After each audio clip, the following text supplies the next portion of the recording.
ॐ शन्नो मित्रः शं वरुणः शन्नो भवत्वर्यमा शन्न इन्द्रो बृहस्पतिः शन्नो विष्णुरुक्रमः। नमो ब्रह्मणे नमस्ते वायो त्वमेव प्रत्यक्षं ब्रह्मासि त्वमेव प्रत्यक्षं ब्रह्म वदिष्यामि ऋतं वदिष्यामि सत्यं वदिष्यामि तन्मामवतु तद्वक्तारमवतु अवतु माम् अवतु वक्तारम्। ॐ शान्ति शान्ति शान्तिः। ॐ नमो ब्रह्मादिभ्यो ब्रह्म विद्या संप्रदायकर्तृभ्यो वंशर्षिभ्यो महद्भ्यो नमो गुरुभ्यः। सर्वोपप्लवरहितः प्रज्ञानघनः प्रत्यगर्थो ब्रह्मैवाहमस्मि ब्रह्मैवाहमस्मि। शङ्करं शङ्कराचार्यं केशवं बादरायणं सूत्रभाष्यकृतौ वन्दे भगवन्तौ पुनः पुनः। ईश्वरो गुरुरात्मेति मूर्तिभेदविभागिने व्योमवद्व्याप्तदेहाय दक्षिणामूर्तये नमः। ॐ सहना भवतु सहनौ भुनक्तु सह वीर्यङ्करवावहै तेजस्विनाधीतमस्तु मा विद्विषावहै। ॐ शान्ति शान्ति शान्तिः।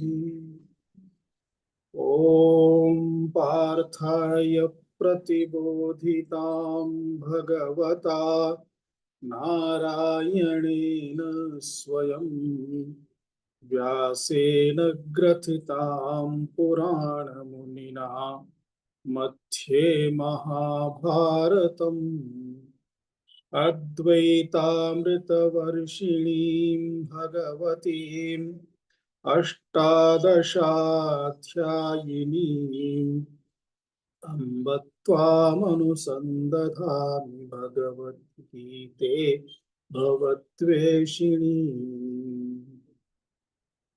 गीते भवद्वेषिणी।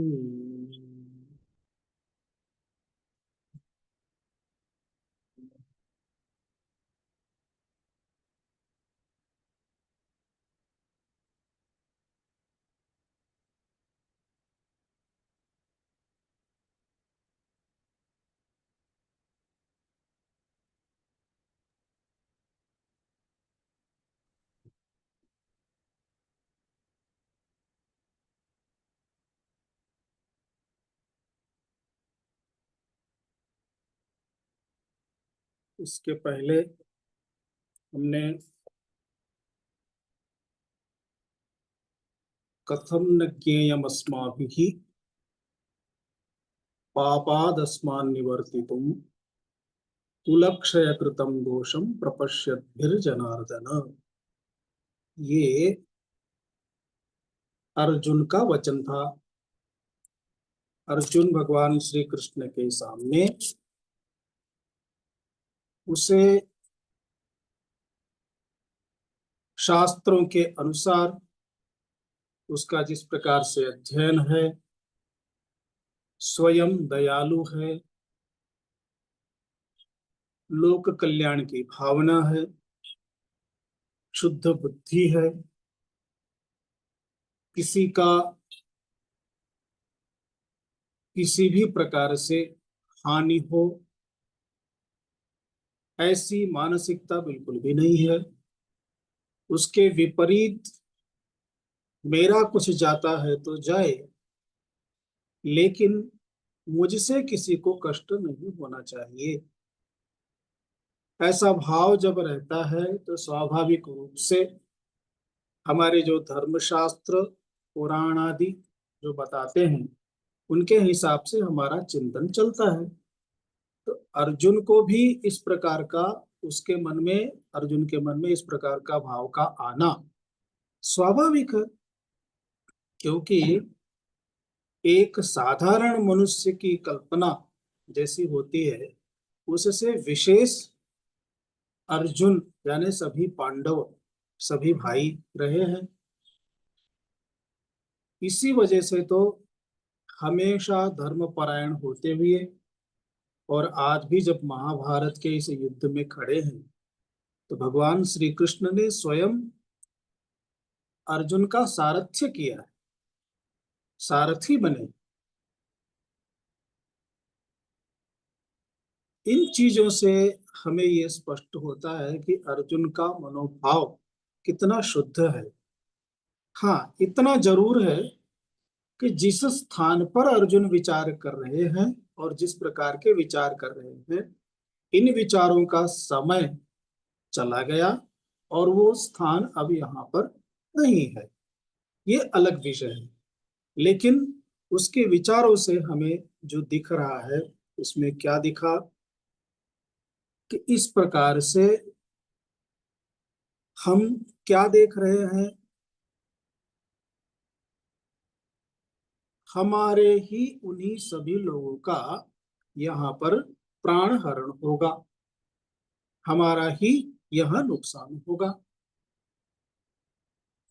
और ये मात्र नुकसान सिर्फ इतना ही नहीं है, इसके बाद का भविष्य कितना विचित्र बनेगा, इन चीजों को भी आगे अर्जुन स्वयं अपने शब्दों में बताएंगे, दिखाएंगे। यहाँ पर शब्द प्रयोग किया प्रपश्यद्भिः। प्रपश्यद्भिः यानी हमें जो दिखाई दे रहा है ऐसे हम, अर्थात इस प्रकार का दृश्य जो हमें हमारे सामने स्पष्ट है, ऐसे हमारे माने हम देखने वालों के लिए कथम न ज्ञेयम, क्यों हमें ये नहीं समझना चाहिए कि हम कितना बड़ा नुकसान करने जा रहे हैं, कितनी बड़ी हानि करने जा रहे हैं। हे जनार्दन, अस्माभिः प्रपश्यद्भिः कथम न ज्ञेयम, अर्थात क्यों नहीं जानना चाहिए, हमें क्यों नहीं दिखाई दे रहा है। अच्छा, क्या जानना चाहिए, क्या नहीं दिखाई दे रहा है, अभी उसका प्रारंभ करते हैं। आगे का श्लोक देखिए, 40वां श्लोक है। मैं बोलूंगा, मेरे पीछे बोलने के लिए प्रयत्न करिएगा, जिससे अभ्यास हो। कुलक्षये प्रणश्यन्ति कुलक्षये प्रणश्यन्ति कुलधर्माः सनातनाः कुलधर्माः सनातनाः धर्मे नष्टे कुलं कृत्स्नम् धर्मे नष्टे कुलं कृत्स्नम् अधर्मोऽभिभवत्युत अधर्मोऽभिभवत्युत। एक बार बोलिएगा। कुलक्षये प्रणश्यन्ति कुलधर्माः धर्मे नष्टे कुलं धर्मोऽभिभवत्युत। देखिए 40। अभी मेरी बात को ध्यान से सुनिए, 40 श्लोक तक आप लोग पहुंच चुके हैं और अभी भी मैं हर बार आपको बताता हूं कैसे बोलना है, कैसे बोलना है। अपनी परंपरा हम इस प्रकार से बनाएंगे, पहले मैं बोलूंगा, एक श्लोक में 4 चरण होते हैं, एक एक चरण का उच्चारण मैं करूंगा, मेरे पीछे पीछे आप सबको भी उसका उच्चारण करना है। मौन बैठने से बात नहीं बनेगी, नहीं तो फिर मैं एक एक को बोलने के लिए बताऊंगा तो शायद आपको ज्यादा आएगा। समूह में बोल जाने से चल जाएगा, एक एक को बोलने के लिए बताऊंगा तो फिर ज्यादा तकलीफ होगी। मैं बुलवाऊंगा सही, ये तो पक्का है। इसलिए एक चरण जब मैं बोलूं तो उस एक चरण का आप उच्चारण करेंगे। हाँ, ध्यान रखेंगे, आप अनम्यूट होंगे, उच्चारण करेंगे, और जब उच्चारण का क्रम पूरी तरह से पूरा हो जाए तो फिर से अपने आप याद रखते हुए आपको ही म्यूट करना है। मैं एक एक को म्यूट करने जाऊं ये आपको शोभा नहीं देगा, आपको खुद ही होना है। अब इतना तो सीखना पड़ेगा ऑनलाइन में, नहीं तो फिर ऑफलाइन आ जाइए मेरे पीछे पीछे। जब मैं जयपुर जाऊं तो जयपुर आ जाओ, जब दिल्ली जाऊं तो दिल्ली आ जाओ, जब उत्तरकाशी जाऊं तो उत्तरकाशी आ जाओ, पीछे पीछे। और नहीं तो थोड़ा सा सीख लीजिए म्यूट अनम्यूट करना, और बोलना तो पड़ेगा भाई। ये भगवत गीता है।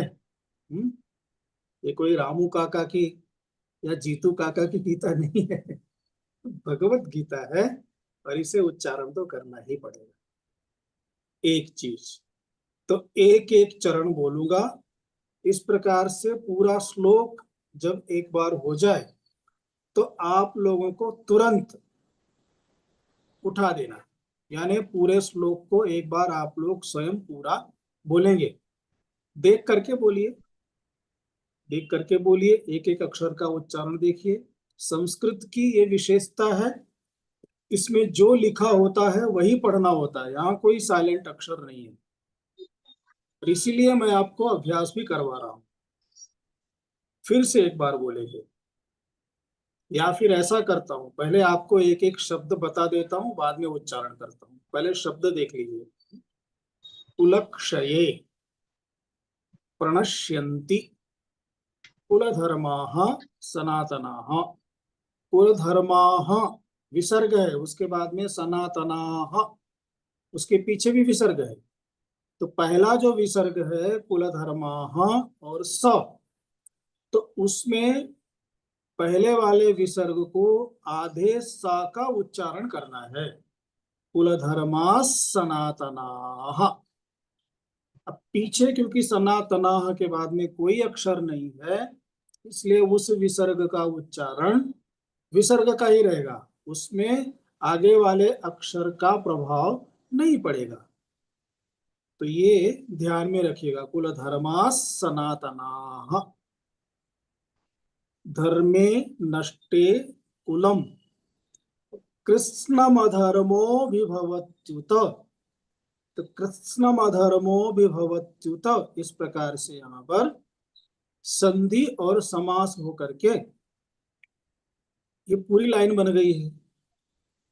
वैसे नियमतः चरण के बीच में संधि विच्छेद करने की आवश्यकता नहीं है, हम सीधे सीधे बोल सकते हैं, धर्मे नष्टे कुलम कृत्स्न मधर्मो विभवत्युत, ऐसे बोलना चाहिए। लेकिन ऐसा बोलने से चूंकि हमारा संस्कृत का ज्ञान न होने के कारण हमें अक्षर स्पष्ट नहीं होंगे, तो अभ्यास में दिक्कत आएगी। इसलिए हम ऐसे स्थान पर संधि को छोड़ करके भी बोल सकते हैं। शास्त्रीय नहीं है, लेकिन अयोग्य भी नहीं माना जा सकता है, इसको ध्यान में रखना है। तो कैसे बोलेंगे? धर्मे नष्टे कुलम कृत्स्नम। कृत्स्नम, थोड़ा जीभ को व्यायाम देना पड़ेगा। कृत्स्नम, वहां पे आधा ता और सा भी है, उसको भी बोलना है। कृत्स्नम अधर्मो विभवत्युत, इस प्रकार से उच्चारण रहेगा। अभी एक बार फिर से बोलेंगे। कुलक्षये प्रणश्यन्ति कुलक्षये नश्यन्ति कुलधर्माः सनातनाः। कुलधर्माः सनातनाः धर्मे नष्टे कुलं कृत्स्नम् धर्मे नष्टे कुलं कृत्स्नम् अधर्मोऽभिभवत्युत। अधर्मोऽभिभवत्युत बोलिए। कुलक्षये प्रणश्यन्ति प्रणश्यन्ति धर्मा कुलधर्माः सनातनः सनातनः धर्मे नष्टे धर्मे नष्टे कुलम् कुलं कुलनात् अधर्मोऽभिभवत्युत धर्मोऽस्ति अभिभवत्युत। बढ़िया है। आनंद जी सबसे पहले स्टार्ट करते हैं, सबसे लास्ट में खत्म करते हैं। तो जरा मैचिंग के लिए भी प्रयास कीजिएगा। हालांकि इसमें इंटरनेट सही न होने से आगे पीछे सब बन सकता है, लेकिन फिर भी प्रयत्न कीजिएगा। तो एक एक शब्द को हमने अलग अलग करके देख लिया है। अभी इसका अन्वय देखिए।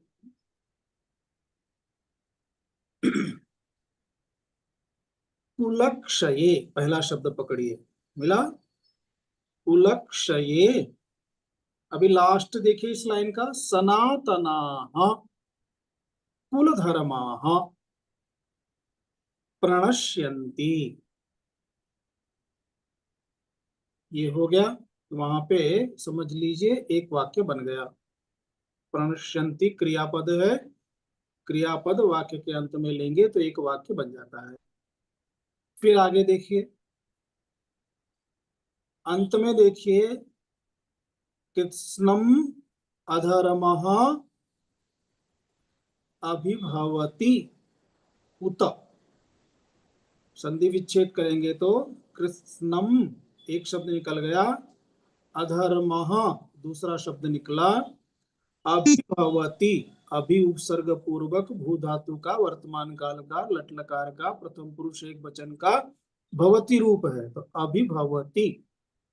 और फिर संधि विच्छेद से आगे क्या निकलेगा, उत। उत का मतलब होता है अथवा इत्यादि, एक प्रकार का निपात है। अब ये है, अभी दूसरा अभिभवति क्रियापद है, उस क्रियापद के साथ में दूसरा वाक्य बनेगा, तो उसको देखेंगे। पहले उसमें लगाइए उत। उत धर्मे नष्टे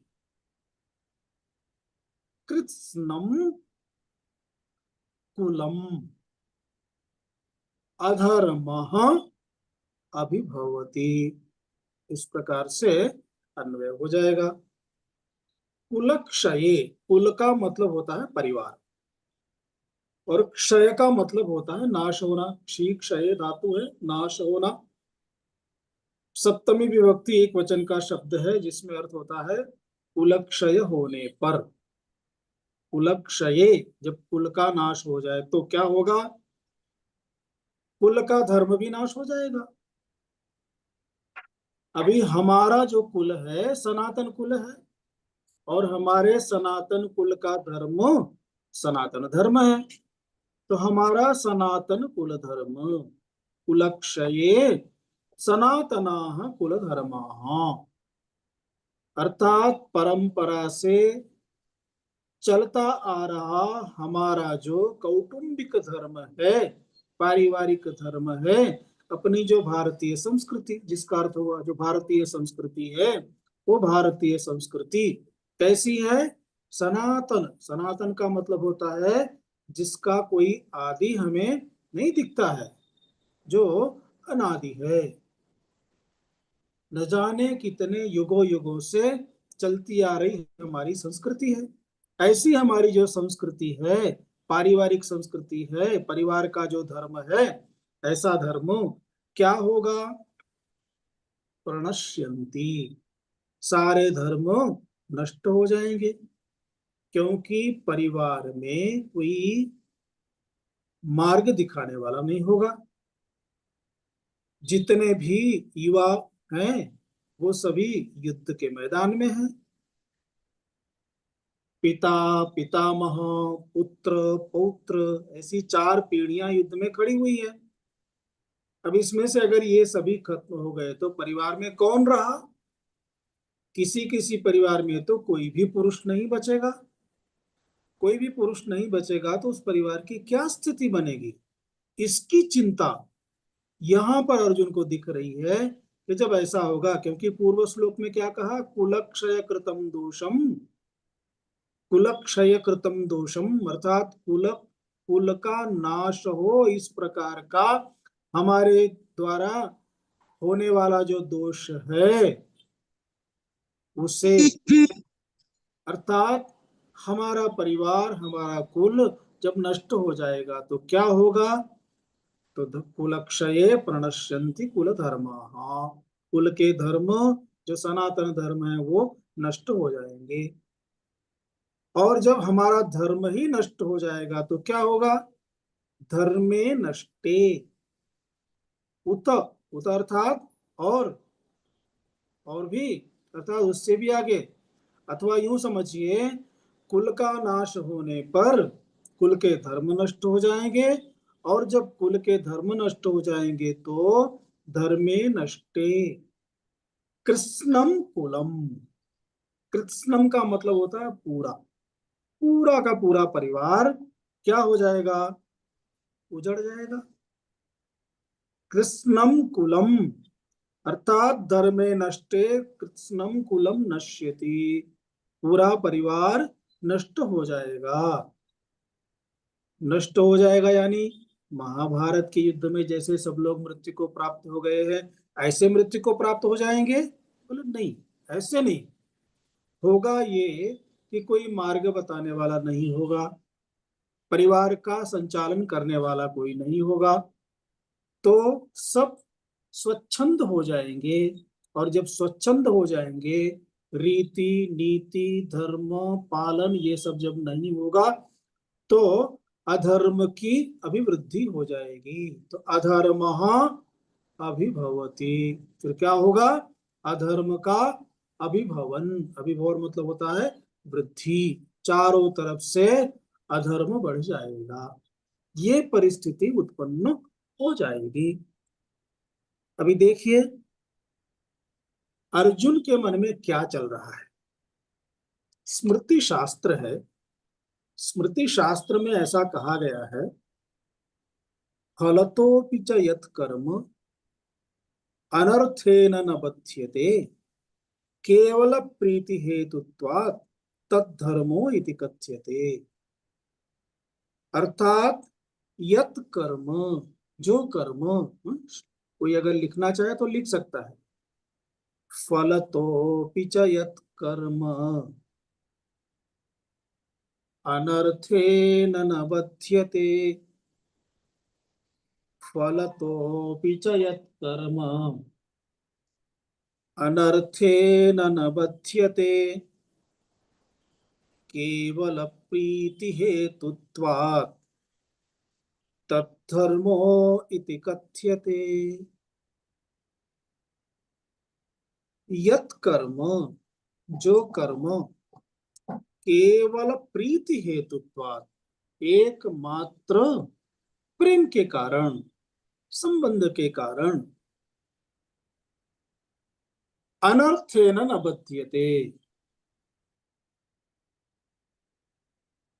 प्रीति हेतुत्वात् और फलतः अपि, अर्थात एकमात्र अपना उसमें कुछ राग द्वेष है इस कारण से, और उसका फल जो है उस फल के कारण से, उसे लेकर के अगर वो अनर्थ से बद्ध नहीं होता, अर्थात वो कर्म अनर्थ युक्त नहीं होता, तभी वह धर्म कहलाएगा। तद्धर्मो इति कथ्यते, वही धर्म है।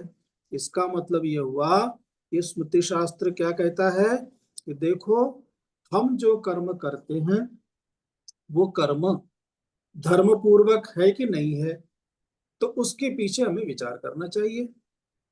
अगर हमारा जो कर्म है इस कर्म से उसका परिणाम गलत आता है, मेरे लिए अच्छा हो सकता है लेकिन दूसरों के लिए अगर उसका परिणाम गलत आता है, उसका फल अच्छा नहीं है, या फिर मैं अपने संबंध के कारण, अपने प्रेम के कारण आंखें बंद कर लूं और होने दूं, तो ऐसे में क्या है, वह जो है धर्म पूर्वक कर्म नहीं है। इसलिए धर्म पूर्वक कर्म तो वही कहलाएगा जिस कर्म से कभी अनर्थ न हो। अनर्थेन न बध्यते तत् धर्म इति कथ्यते, वही धर्म है। अभी इस प्रकार यहाँ पर इस युद्ध को अर्जुन क्या कह रहे हैं, ये तो अधर्म हो जाएगा, क्योंकि इस युद्ध का परिणाम क्या होगा, परिणाम तो भयंकर है। इससे स्थिति क्या बनेगी, परिवार नष्ट हो जाएंगे, महिलाओं का संरक्षण नहीं रहेगा, जो चोर लुटेरे हैं उनका साम्राज्य हो जाएगा, परिवार में जो लोग हैं उन्हें कोई मार्गदर्शक न होने से वो सभी भाई ये गलत है, ऐसा मत करो, ऐसा कहने वाला कोई नहीं होगा, और सब स्वच्छंद हो जाएंगे। ऐसे में हम ये जो कर्म कर रहे हैं ये धर्म पूर्वक कर्म तो नहीं कहलाएगा, ये उसका तात्पर्य हुआ। अर्थात कुल धर्म के नाश से कुल की मर्यादाएं भी नष्ट होती हैं। कुल धर्म परंपरा अर्थात कुल श्रेष्ठ जनों के आचरण से कुल धर्म की परंपरा बनती है। अब जब श्रेष्ठ जन नहीं रहे तो परंपरा भी नष्ट हो जाएगी।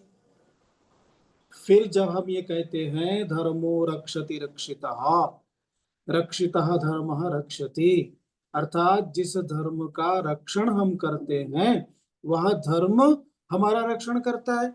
अगर हमारे धर्म की ही रक्षा नहीं हो पाएगी तो हमारी रक्षा धर्म कैसे कर सकेगा। ये धर्म रक्षण के लिए धर्मी जो है वो, अर्थात सभी धर्म को धारण करने वाले लोग क्या है, धर्म रक्षणीय, हम सब के लिए धर्म का रक्षण अति आवश्यक है, ऐसा समझना चाहिए। अभी देखिए धर्म पालन के लिए शास्त्रों में 5 अंश बताए, जो लिखना चाहे लिख सकते हैं। पहला अंश है ईश्वर का भय। अगर ईश्वर का भय नहीं है तो धर्म में प्रवृत्ति नहीं बनती, तो ईश्वर का भय होना चाहिए। ऐसा करने से हमें दुख मिलेगा। देखने वाला कौन, जैसे चोरी करने से, चोरी करना गलत है, अभी हम चोरी कर रहे हैं किसी ने देखा ही नहीं तो, कोई नहीं देखता तो भी परमात्मा परमात्मा तो देखता ही है। इस प्रकार के कर्म अधर्म हैं और अधर्म का परिणाम तो पाप होगा और पाप से कष्ट होंगे, न जाने कौन सी योनि मिलेगी, कितने प्रकार के कष्ट होंगे। परिणामतः ईश्वर देख रहा है, ईश्वर सभी पुण्य पापों का फल देने वाला है, अच्छे कर्मों का बुरे कर्मों का फल देने वाला परमात्मा है, तो परमात्मा का भय तो होना चाहिए। परमात्मा का भय अगर है तो धर्म पालन सहज बनता है। दूसरा क्या है, शास्त्र के प्रति श्रद्धा और उसका शासन। हमारे जो शास्त्र अर्थात हमारे वेद, हमारे पुराण, हमारे धर्मशास्त्र, हमारे नीति शास्त्र, हमारे न्याय शास्त्र, हमारे स्मृति शास्त्र, ये जो हमें पथ दिखाते हैं, हमें जो मार्ग बताते हैं, उसमें हमारी श्रद्धा होनी चाहिए। अगर उसमें हमारी श्रद्धा है तो श्रद्धा के कारण हम शास्त्र की बातों को मानेंगे और शास्त्र की बातों को बताने वाले हमारे जो भी ऐसे विद्वान होंगे उनकी बात भी हम स्वीकार करेंगे, तो उसका शासन हमारे जीवन में है, ऐसा हम कह सकते हैं। अभी उपरोक्त अगर ये दोनों बातें हमारे जीवन में हैं तो ईश्वर के प्रति हम श्रद्धावान होंगे ही होंगे, ईश्वर के प्रति हमारी श्रद्धा बनी रहेगी और बढ़ेगी भी। अभी तीसरा कारण है समाज के नीति नियम। अभी समाज में जो भी नीति नियम बनाया गया है उसका पालन करना चाहिए। अगर उसका पालन करेंगे तो उसका पालन करने के लिए देखो भाई, गलत करेंगे तो ठीक नहीं है। अभी कोई विधि है, कोई कानून है, कोई सरपंच है, कोई पंचायत है, तो पंचायत की बात माननी है, सरपंच हैं, उन्होंने कहा, योग्य विचार किया, निर्णय किया, उनकी बात माननी चाहिए, विषय वहां तक जाएगा। तो समाज में जो बड़े बड़े हमारे पूर्वजों ने, इन लोगों ने कुछ नियम जो बना करके रखे हैं, उस नियम का पालन हमें करना चाहिए। तो समाज के नीति नियम का पालन, ये तीसरा कारण है। इससे धर्म की रक्षा बनती है, धर्म बनता है। चौथा है अनिष्ट की आशंका, ऐसा करने से अनिष्ट होगा, ठीक नहीं होगा, इस प्रकार का भाव अगर मन में है तो भी हम अधर्म नहीं करेंगे, धर्म का पालन होगा। जब व्यक्ति हानि होने की संभावना को देखता है तो फिर उससे बचने के लिए वो प्रयत्न करता है। पांचवा अंश है कुल की हानि की संभावना या इज्जत का डर। इससे क्या होगा, कुल की मर्यादा नष्ट हो जाएगी, या फिर समाज में जो इज्जत है वो इज्जत खत्म हो जाएगी, लोग अनादर करेंगे, आदर से देखेंगे नहीं, ठीक से व्यवहार नहीं करेंगे, मित्र लोग विमुख हो जाएंगे, संबंधी हमसे बात नहीं करेंगे, यहाँ तक कि पुत्र और पुत्रियों के विवाह में भी समस्याएं उत्पन्न हो जाती थी, पहले ये सब था। परिणामतः कुल की हानि की समस्या, संभावना अगर उसे ध्यान में है तो भी वो अधर्म नहीं करेगा, धर्म के मार्ग पर चलेगा। ऐसे 5 कारण हैं धर्म पालन के लिए जो हमें प्रेरित करते हैं। इसी बात को अर्जुन आगे भी बताएंगे, कहना चाहेंगे। यही कुछ बातें देखते हुए अर्जुन के मन में इस प्रकार के भाव उठ रहे हैं और एक एक चीज को बता रहे हैं। देखिए आगे का श्लोक, पहले एक एक शब्द को देख लीजिए। अधर्माभिभवात एक शब्द है, कृष्ण दूसरा शब्द है, प्रदुष्यन्ति तीसरा शब्द है, कुलस्त्रियः ये चौथा शब्द है, स्त्रीषु अगला शब्द है, दुष्टासु अगला है, वार्ष्णेय, जायते, वर्ण संकरः, ये एक एक शब्द अलग करके देखा। अभी इसका उच्चारण सीखेंगे। अधर्माभिभवात् कृष्ण अधर्माभिभवात् कृष्ण प्रदुष्यन्ति कुलस्त्रियः प्रदुष्यन्ति प्रदुष्यन्ति कुलस्त्रियः कुलस्त्रियः स्त्रीषु दुष्टासु वार्ष्णेय स्त्रीषु दुष्टासु दुष्टासु वार्ष्णेय जायते वर्णशङ्करः। जायते वर्णशङ्करः वर्णशङ्करः। बोलिए। अधर्माभिभवात् कृष्ण अधर्माभिभवात् प्रदुष्यन्ति दुष्यन्ति कुलस्त्रियः कुलस्त्रियः स्त्रीषु स्त्रीषु दुष्टासु वार्ष्णेय जायते जायते वर्णशङ्करः। वर्णशङ्करः। अभी अन्वय देखिए क्रम से। इसमें अधर्माभिभवात कृष्ण, कृष्ण शब्द है, कृष्ण है संबोधन, हे कृष्ण, पहले इसको पकड़िए।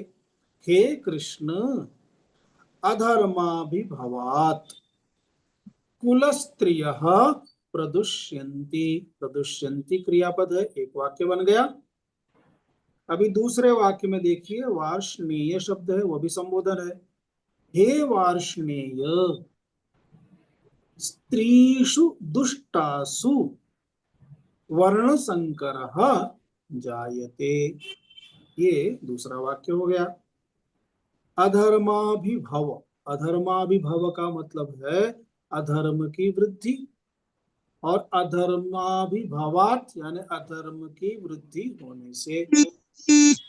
अर्जुन कहना चाहते हैं भगवान श्री कृष्ण को, हे प्रभु, हे कृष्ण अधर्माभिभवात, जब अधर्म की वृद्धि होती है तो अधर्म बढ़ जाने के कारण कुल स्त्रियः प्रदुष्यन्ति, कुल की स्त्रियां प्रदुष्यन्ति अर्थात दोषपूर्ण व्यवहार करती हैं, क्योंकि उन्हें रोकने वाला कोई नहीं है।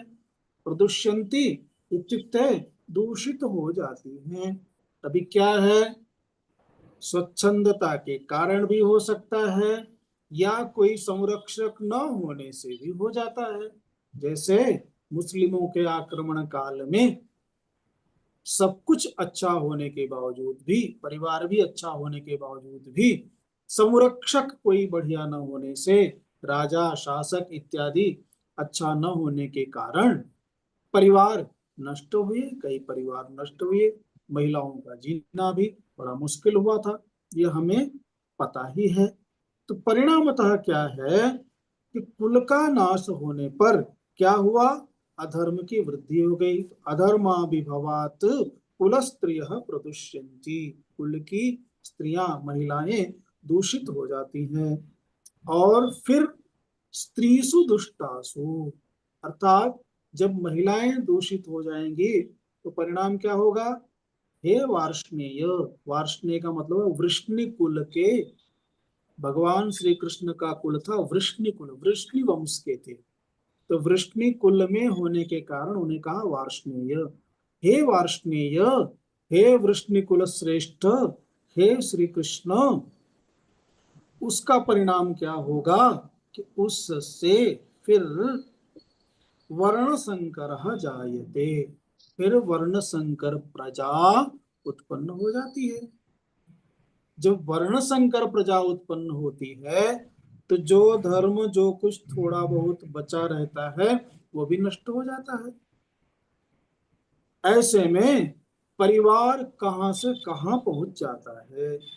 अभी जब वर्ण संकर प्रजा हो गई तो उसका क्या परिणाम होगा, आगे के श्लोक में बता रहे हैं। देखिए 42वां श्लोक। अभी एक एक शब्द को पहले देखिए। शंकरः नरकाय एव कुलघ्नानां कुलस्य च पतन्ति पितरः हि येषां लुप्त पिंडोदक क्रिया। ये पदच्छेद हो गया। अन्वय देखिए। शंकरः कुलघ्नानां च कुलस्य नरकाय एव, यहाँ पर अध्याहार कर लेना क्रियापद का, नरकाय एव भवति। शंकरः कुलघ्नानां कुलस्य च नरकाय एव भवति। अभी दूसरा नीचे देखिए। लुप्त पिंडोदक क्रिया, एक शब्द उठाइए पहले इसको। लुप्त पिंडोदक क्रिया येषां पितरः हि पतन्ति, ये दूसरा वाक्य हो गया। पतन्ति क्रियापद है। शंकरः, शंकरः अर्थात वर्णशंकरः, जब परिवार में इस प्रकार की संतति की वृद्धि हुई तो क्या होगा, कुलघ्नानां कुलस्य च नरकाय एव भवति।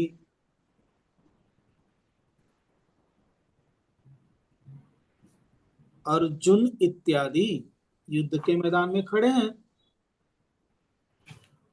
इन सब के कारण युद्ध होने से सब लोग मृत्यु को प्राप्त होंगे। तो जब सब लोग मृत्यु को प्राप्त होंगे तो एक दूसरे को मारने वाले एक दूसरे के घाती कहलाएंगे। इस प्रकार से एक दूसरे के कुल को मारने वाले सभी के सभी तो कुलग्न हो गए। अब इन कुलग्नों की परिस्थिति क्या बनेगी, इनके परिवार की स्थिति जब ऐसी हो जाएगी तो क्या होगा, कुलस्य नरकाय, अर्थात इन सभी लोगों को पिंडदान करने वाला, पानी देने वाला, तर्पण करने वाला कोई नहीं रहेगा। और जब कोई नहीं रहेगा तो परिणाम क्या हो जाएगा, ये सभी लुप्त पिंडोदक क्रिया हो जाएंगे, अर्थात जिनकी पिंडदान, उदक क्रिया अर्थात तर्पण इत्यादि सब नष्ट हो जाएगा।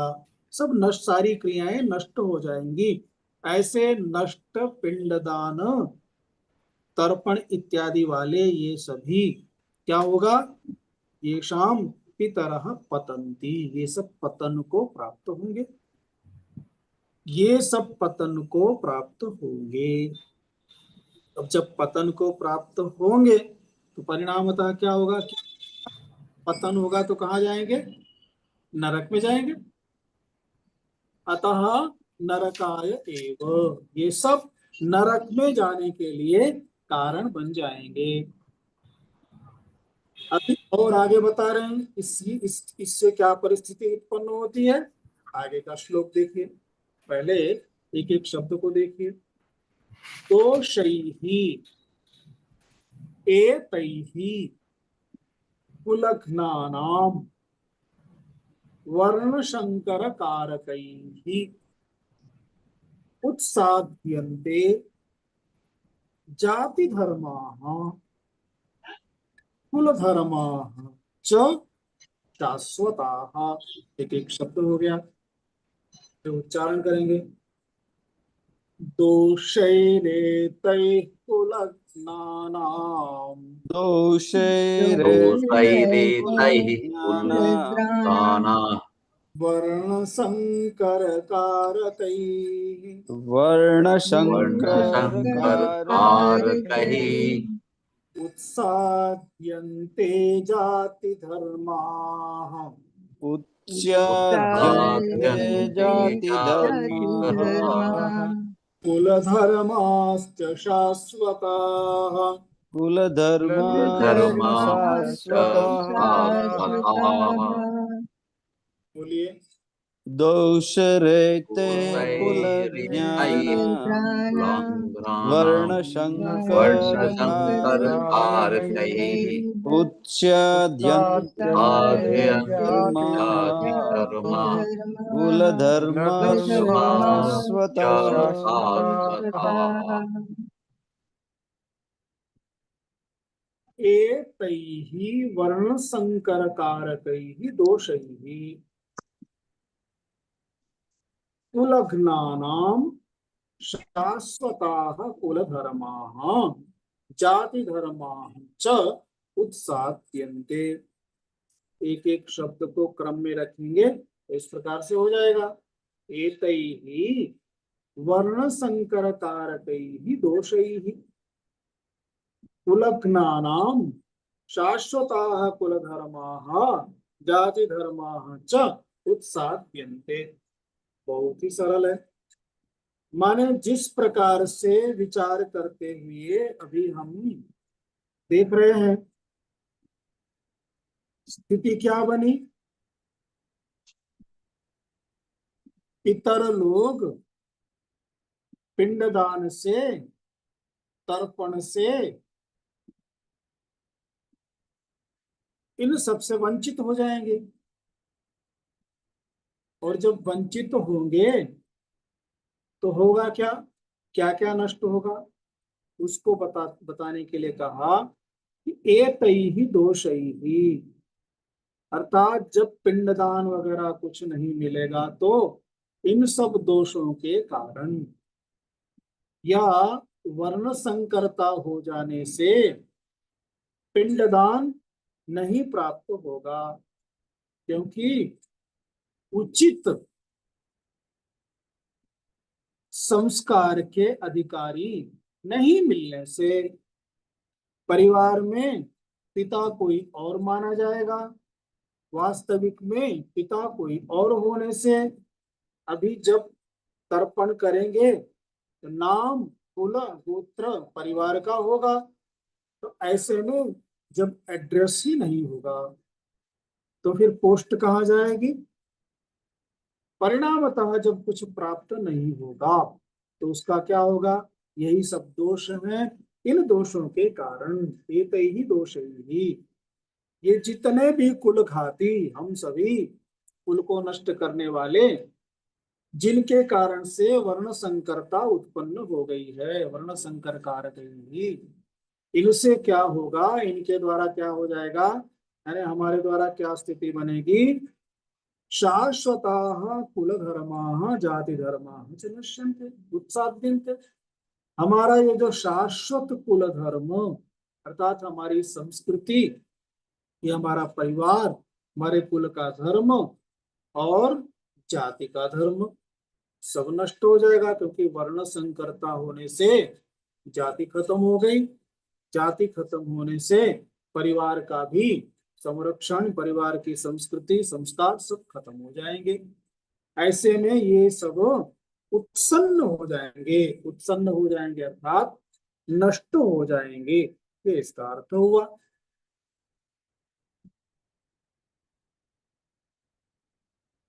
अभी और देखिए, अगर उत्सन्न हो जाएंगे, नष्ट हो जाएंगे तो उसका क्या परिणाम है। और मैं जो कह रहा हूं, मैं कोई अपने मन से नहीं कह रहा हूं, अभी उसको प्रमाण के साथ में अर्जुन बताना चाहते हैं। तो आगे का श्लोक देखिए, पहले एक एक शब्द को देखिए। उत्सन्न कुल धर्माणाम मनुष्याणाम जनार्दन नरके नियतम वासः भवति इति अनुशुश्रुम। पदच्छेद हो गया, अब उच्चारण करिए।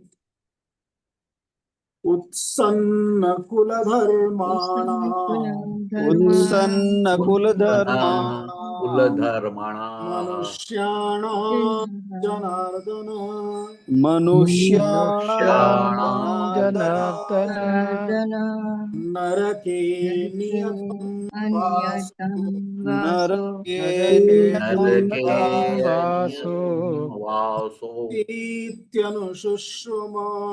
भवतीत्यनुशुश्रुम। बोलिए। उत्सन्न कुलधर्माणाम् मनुष्याणाम् मनुष्याणाम् जनार्दन नरके नियतं नरके वासो भवतीत्यनुशुश्रुम।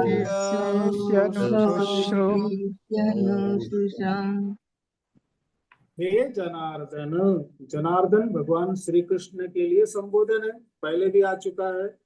जनान अर्दयति जनार्दन। तो हे जनार्दन, उत्सन्न कुल धर्माणाम मनुष्याणाम नियतम नरके वासः भवति इति अनुशुश्रुम।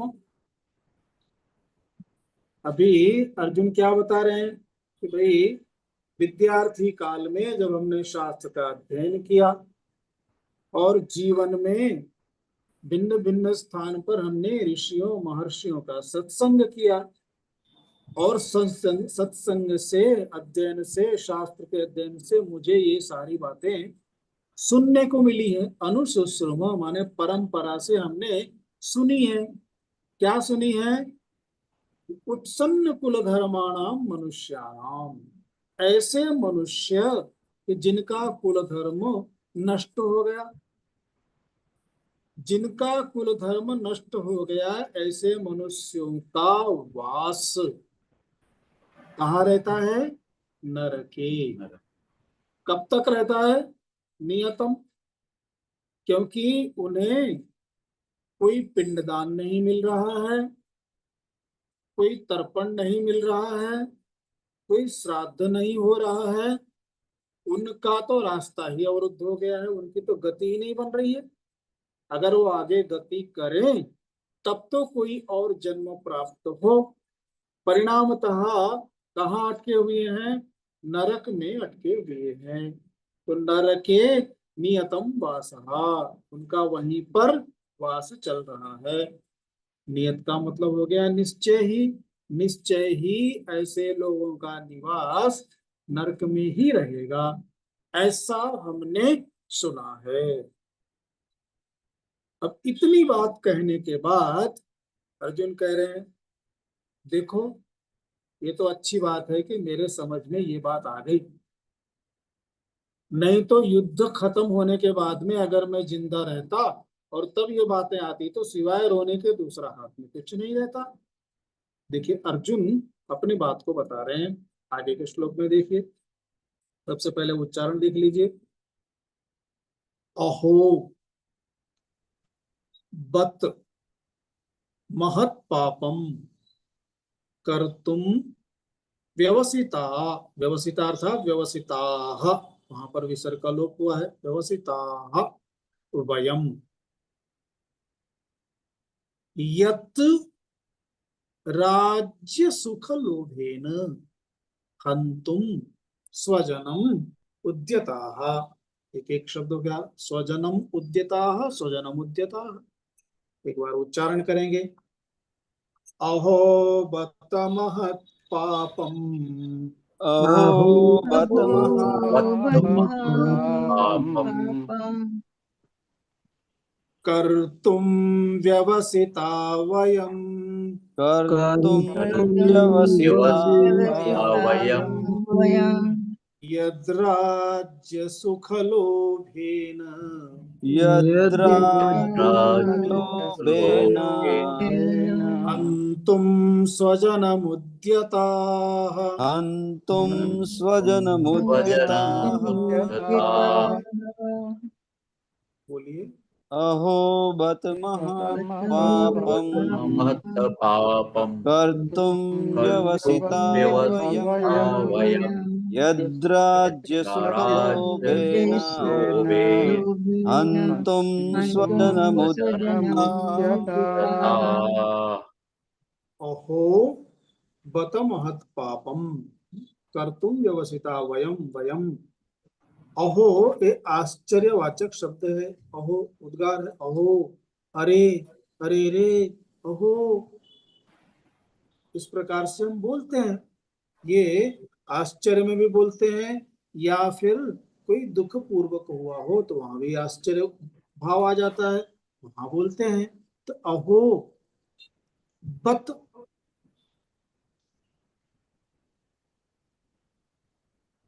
अहो बत वयम महत् पापम कर्तुम व्यवसिताः। अरे रे, ये बड़े आश्चर्य की बात है। वयम महत् पापम कर्तुम व्यवसिताः, ये बड़े शोक का विषय है। आश्चर्य की बात है यानी शोक संबद्ध है, ये बड़े शोक का विषय है, बड़े दुख का विषय है। क्या है? महत् पापम कर्तुम व्यवसिताः। व्यवसिताः मतलब हम बहुत बड़ा पाप करने के लिए प्रवृत्त हुए हैं, करने जा रहे हैं। बहुत बड़ा पाप करने का निश्चय हमने ले लिया है। कर्तुम व्यवसिताः क्या है? यत जो राज्य सुख लोभेन स्वजनम हंतुम उद्यताः, राज्य के सुख के लोभ से, अर्थात हम जीत करके राज्य को प्राप्त करेंगे, राज्य भोगेंगे, राज्य का सुख भोगेंगे, इस लालच से, इस लोभ से हम क्या करने जा रहे हैं?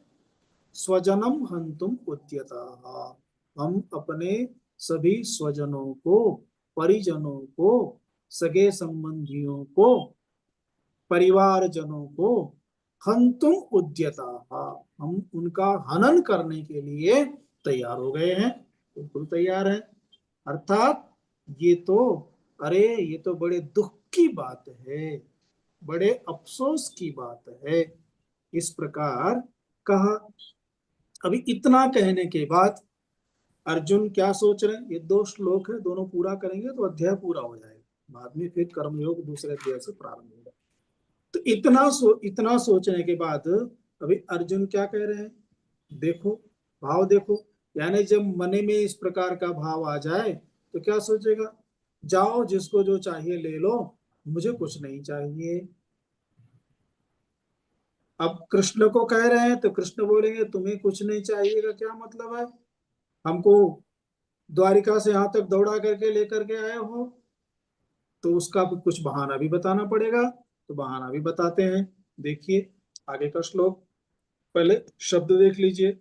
यदि माम अप्रतीकारम अशस्त्रम शस्त्रपाणयः धार्तराष्ट्राः रणे हन्युः तत् मे क्षेमतरम भवेत्। एक एक पद हो गया, अभी उच्चारण करेंगे। यदि माम प्रतीकारम यदि शस्त्रम शस्त्रपाणयः अशस्त्रं शस्त्रपाणयः धार्तराष्ट्रारणे हन्युः धार्तराष्ट्रारणे तन्मे क्षेमतरं भवेत्। तन्मे क्षेमतरं भवेत्। बोलिए। यदि यदि माम प्रतीकार अशस्त्रं शस्त्रपाणयः धार्तराष्ट्रारणे हन्युः तन्मे क्षेमतरं भवेत्। यदि शस्त्रपाणयः धार्तराष्ट्राः रणे अप्रतीकारम अशस्त्रम माम हन्युः, हन्युः क्रियापद है, तत्मे क्षेमतरम भवेत्। अभी देखिए यदि, क्योंकि सामने भगवान श्री कृष्ण है और ये अच्छे से जानते हैं अर्जुन, भगवान श्री कृष्ण स्वयं परमात्मा है और भगवान श्री कृष्ण से पूछ पूछ करके तो ये लोग आज तक करते आए हैं, तो इन्हें मालूम है कि परम ज्ञानी भी हैं। ऐसे में भगवान श्री कृष्ण का मुख उन्होंने देख लिया होगा और उन्हें लगा कि भगवान को अच्छा तो नहीं लगा है, ये क्या चीज है, ये कैसी बात हो रही है। तो ऐसे में वो क्या बोल रहे हैं अर्जुन, देखिए मैं तो युद्ध नहीं करूंगा, भले ही वो मुझे मार दें, अगर वो लोग मुझे मारना चाहे तो मार दें, मैं युद्ध नहीं करूंगा, अर्थात अपना निर्णय सुना रहे हैं। तो यदि, यदि जो, अगर शस्त्रपाणयः धार्तराष्ट्राः, शस्त्रम पाणो यस्य सः शस्त्रपाणि, जिसके हाथ में शस्त्र हो उसको शस्त्रपाणि कहते हैं। और सारे के सारे धृतराष्ट्र के पुत्र सभी के हाथों में शस्त्र है, तो ऐसे सारे के सारे हाथ में शस्त्र धारण किए हुए धृतराष्ट्र के सभी पुत्र यदि अगर मुझे रणे, मैदान में, अच्छा उनके हाथ में शस्त्र है लेकिन मैं कैसा हूं, मैं तो नहीं लड़ूंगा, मैं यहां खड़ा हूं और मैं उनके साथ युद्ध नहीं कर रहा हूं, अर्थात अप्रतीकारम, माने उनका विरोध, उनका प्रतिकार मैं तो नहीं कर रहा हूं। ऐसी स्थिति में मेरे हाथ में शस्त्र है क्या, नहीं, शस्त्र भी नहीं है, हमने शस्त्र भी छोड़ दिए हैं। तो अशस्त्रम, बिना शस्त्र वाला ऐसा मैं, और उनका कोई भी विरोध नहीं करूंगा। ऐसी स्थिति में अगर वह मुझे माम हन्युः, अगर वो मुझे मार भी देते हैं तो तत्मे क्षेमतरम भवेत्, तो ठीक है, वो भी मेरे लिए अच्छा है। क्षेमतरम यानी अच्छा है, बढ़िया है, वो भी मेरे लिए अच्छा ही है, मुझे उससे कोई भी कष्ट नहीं है, अर्थात बहुत बढ़िया है, सारी समस्या खत्म हो गई, मैं तो वैसे भी युद्ध नहीं कर रहा हूं, और अगर वो मान लीजिए मार भी देते हैं तो मार दें, क्या फर्क पड़ता है। इतनी बात यहाँ पर जो भी प्रवृत्त हुई, अब इसको संजय धृतराष्ट्र को बता रहे थे, कभी उनका आता है, देखिए। संजय उवाच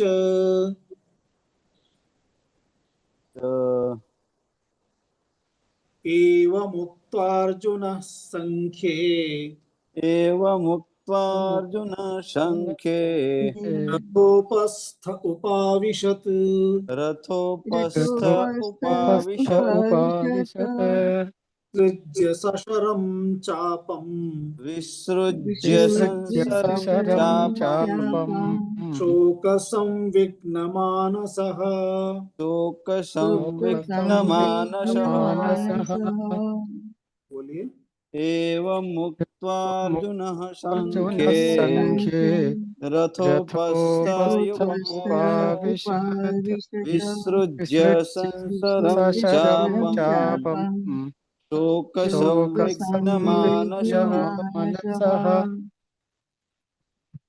एवं उक्त्वा अर्जुनः संख्ये अथोपस्थ उपाविशत् विसृज्य ससरं चापं शोक संविघ्न मानसः। संजय बोले, संजयः उवाच, संजय बोल रहे हैं, एवं उक्त्वा अर्थात इस प्रकार से अर्जुन ने जो कहा। अब अर्जुन इस प्रकार से कह करके शोक संविघ्न मानसः, अर्जुन की स्थिति कैसी है? शोक संविघ्न मन, अर्थात शोक से संविघ्न घिरा हुआ, ऐसा शोक संतप्त ऐसा मन अर्जुन का है। ऐसा मन वाला अर्जुन ससरम चापम विसृज्य, ससरम अर्थात सर सहित, इसका मतलब हुआ जो तूणीर हाथ जो रखा था उसे उतारा, और धनुष को भी चापम च धनुष भी विसृज्य छोड़ करके संख्ये रथोपस्थे उपाविशत, संख्ये माने युद्ध के मैदान में रथ के ऊपर जो बैठे थे वो क्या हुआ, सब कुछ छोड़ करके रथ के उपस्थ भाग में, आगे के भाग में बैठ गए। ठीक है, उपाविशत ये स्थिति हो गई, अर्थात बस भाई अब तो मैं युद्ध नहीं करूंगा। इसके बारे में थोड़ा विचार हम बाद में करेंगे। अभी तो इति श्री महाभारते